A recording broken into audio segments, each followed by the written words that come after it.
भाभी, लंदन से भैया का फोन आया है।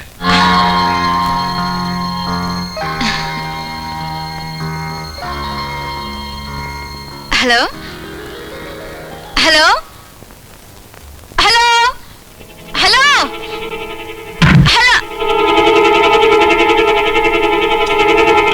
ये क्या बदतमीजी है?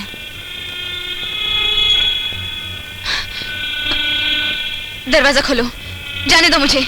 जाने तो मैं तुझे जरूर दूंगा, लेकिन तेरी इज्जत की धज्जियां उड़ जाने के बाद। ये क्या कह रहे हो तुम? खेल खेल रहा हूं, और आज के इस खेल की हीरोइन तुम और हीरो मैं।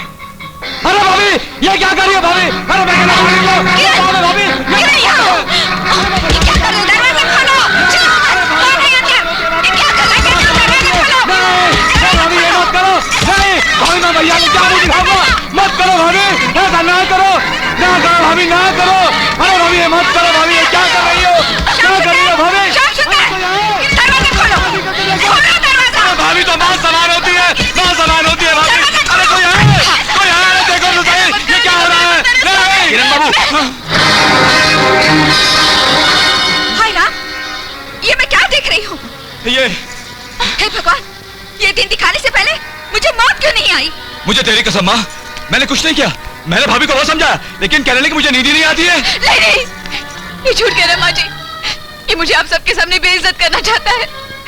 मैं अपने सौ की कसम खाकर कहती हूँ, मैं बेकसूर हूँ, मैं निर्दोष हूँ माँ जी, मैं निर्दोष हूँ। नीच, बेशर्म, आखिर बता दी ना अपनी असलियत। जब मेरे राम जैसे बेटे को पता चलेगा कि जिससे वो सीता समझता था वो एक बदचलन औरत है, तो शर्म के मारे वो अपनी जान दे देगा। तू इस घर में एक पल भी नहीं रह सकती, निकल जा मेरी नजरों के सामने से। नहीं माँ जी नहीं, मैं आपके आगे हाथ जोड़ती हूँ, मुझे इस घर से मत निकालिए। ये सब झूठ है, ये सब झूठ है। मुझे बचा लो मौसा जी, मुझे बचा लो, मैंने कोई पाप नहीं किया। पता नहीं लोग मुझसे किस बात का बदला ले रहे हैं, मुझे बचा लो। दुर्गा जी, मैं कहता हूँ रवि को तो आने दो। तुम चुप रहो, अब क्या कसर बाकी रह गया है जो मैं रवि को आने दूं? निकल यहाँ से। माँ जी मैं हाथ जोड़ती हूँ, मुझे इस घर से मत निकालिए माँ जी। अब तेरे लिए इस घर में कोई जगह बाकी नहीं है, निकल यहाँ से। खबरदार जो तुम्हारे यहाँ कदम रखा तो निकल यहाँ से। माँ जी, मेरी बात तो सुनिए माँ जी, मेरी बात तो सुनिए।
लगता है ये तो मर गई। हाँ मर गई, अब दूसरा काम भी तो करना है, चल। अरे लक्ष्मी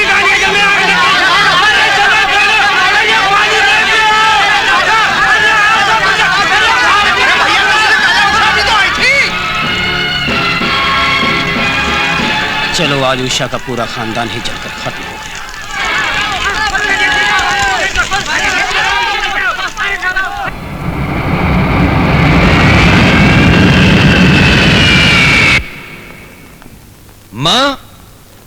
उषा, अरे कहाँ हो तुम सब लोग? रवि बेटे, माँ, कैसी हो माँ? उषा कैसी है? उसकी तबीयत तो ठीक है ना? क्या बात है माँ? तुम खामोश क्यों हो? रवि बेटे, हमारा खामोश रहना ही बेहतर होगा, क्योंकि उषा के बारे में कुछ कहेंगे तो तुम सुन नहीं सकोगे। ऐसी कौन सी बात है माँ जो मैं सुन नहीं सकूंगा? देखो बेटे, कोई भी इज्जतदार माँ अपने बेटे के सामने अपनी बहू की इज्जत को उछाल नहीं सकती। माँ, ये तुम क्या कह रही हो? हाँ, सच बहुत कड़वा होता है बेटे। अगर हमारी बात पे यकीन नहीं आता तो श्याम सुंदर से पूछ लो।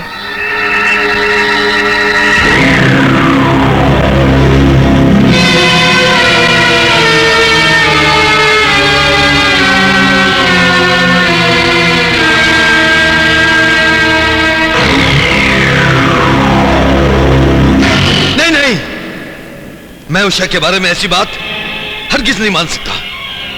मेरी उषा ऐसी नीच हरकत कभी नहीं कर सकती।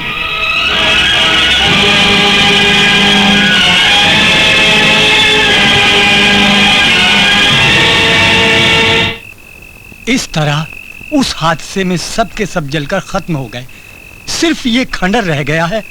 पता नहीं आग कैसे लगी।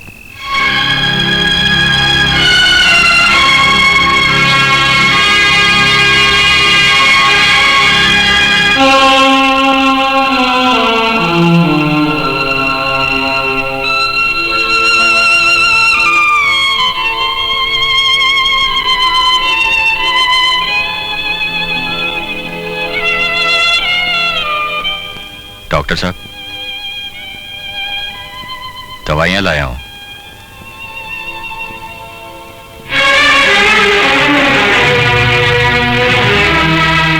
हमीद भाई, तुम जैसा इंसान मैंने आज तक नहीं देखा।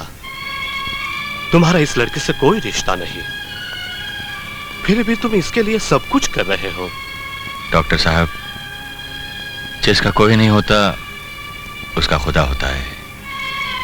मैं जो कुछ कर रहा हूं खुदा की मर्जी से कर रहा हूं, वरना आदमी अपनी मर्जी से किसी को एक गिलास पानी तक नहीं पिला सकता। लेकिन डॉक्टर साहब, 3 महीने हो गए इसे होश क्यों नहीं आ रहा? डर तो हम भी रहे हैं, क्योंकि इसके पेट में एक जिंदगी पल रही है। माँ और बच्चा दोनों खतरे में हैं। क्या इन्हें बचाने का कोई तरीका नहीं? तरीका एक ही है, सर्जरी। ऐसी हालत में ऑपरेशन से बच्चे की डिलीवरी हो सकती है, लेकिन मां बच पाएगी कह नहीं सकते। डॉक्टर साहब, आप कुछ भी कीजिए मगर दोनों को बचा लीजिए। डॉक्टर साहब, डॉक्टर का काम सिर्फ कोशिश करना है, बचाना तो मालिक के हाथ में है। मालिक मेरी जरूर सुनेगा डॉक्टर साहब, मालिक मेरी जरूर सुनेगा।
ये सब अल्लाह का करम है बहन, वरना डॉक्टर ने तो मुझे नाउम्मीद कर दिया था।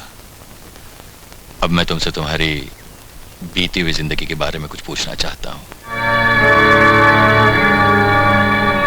हमीद भाई, आपने मुझे बहन कहा है और अपनी जान पर खेलकर मुझे और मेरी बच्ची को एक नई जिंदगी दी है। कसम है आपको उस पवित्र रिश्ते की। अगर आपने मुझे मेरी बीती हुई जिंदगी के बारे में कुछ भी पूछा तो। मगर जुल्म सहना भी पाप है बहन। तुम मुझे उनका नाम और पता बताओ, तुम पर जुल्म ढाने वालों को बर्बाद कर दूंगा मैं उस घर की और अपने पति की बर्बादी नहीं देखना चाहती थी, इसीलिए वहां से लौट आई। अब मैं उन लोगों के लिए मर चुकी हूं।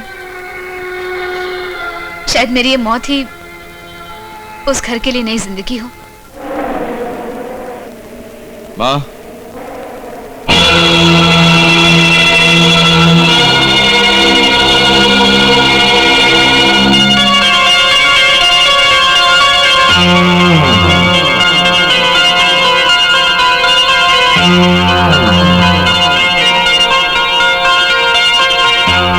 क्या हुआ माँ?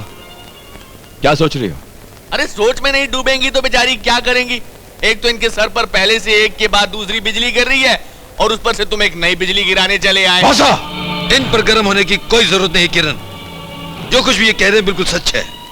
इस खानदान, इस घर और अपनी माँ की इज्जत की परवाह किए बगैर तुम इस कीचड़ को इस घर की कालीन पर बिछाना चाहते हो। भैया ये मत भूलिए कि इस घर की दीवारों पर आपकी पत्नी की भी कहानियां लिखी हुई हैं और आपकी पत्नी से चंदा लाख दर्जे बेहतर है। किरण, चिल्लाओ मत भैया। ये बदनामी के साए में पली जरूर है, लेकिन बदनाम नहीं हुई। इसने अपने अदाओं को बेचा है, जिस्म नहीं बेचा इसने। सुन रही हो माँ?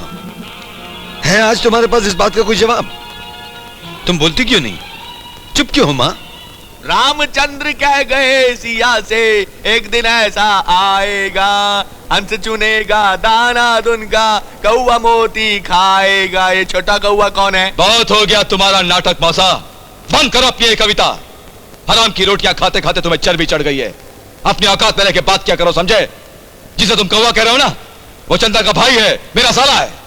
तुम्हारी तरह इस घर की दहलीज में बंधा हुआ कुत्ता नहीं। कुत्ता? तुमने मुझे कुत्ता कहा? हाँ हाँ कहा और 100 बार कहूंगा। तुम में और कुत्ते में फर्क ही क्या है? वो भी टुकड़े खाकर अपनी दुम हिलाता है और तुम्हारी तरह भौंकता रहता है। वाह किरण साहब वाह, आज आपने बड़ी मेहरबानी की। मुझे समझा दिया कि इस घर में मेरी औकात क्या है। मैं तो वाकई कुत्ता हूं। अरे मैं तो कुत्ते से भी गया बीता हूं, जो मुझे मालूम ही नहीं हुआ कि आप लोगों के मन में क्या क्या चल रहा है। मैं भोला भाला सीधा साधा हंसता रहा, हंसाता रहा, आप लोगों को कविताएं सुनाता रहा और मुझे मालूम ही नहीं कि आप सब लोग मुझे कुत्ता समझ रहे हैं। लेकिन आज ये पालतू कुत्ता इस घर में रहने की बजाय गली का कुत्ता बनना ज्यादा बेहतर समझेगा। अब मैं इस घर में एक पल भी नहीं रहूंगा। राधा, अगर तुमको मेरी धर्म पत्नी बनकर जीना है तो इस घर को अभी इसी वक्त छोड़ना पड़ेगा। चलो मेरे साथ।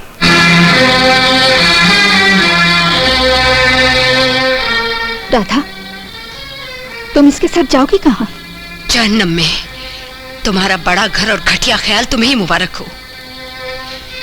जिस घर में मेरे पति की इज्जत न हो, वहां रहकर क्या फायदा। चलो श्याम।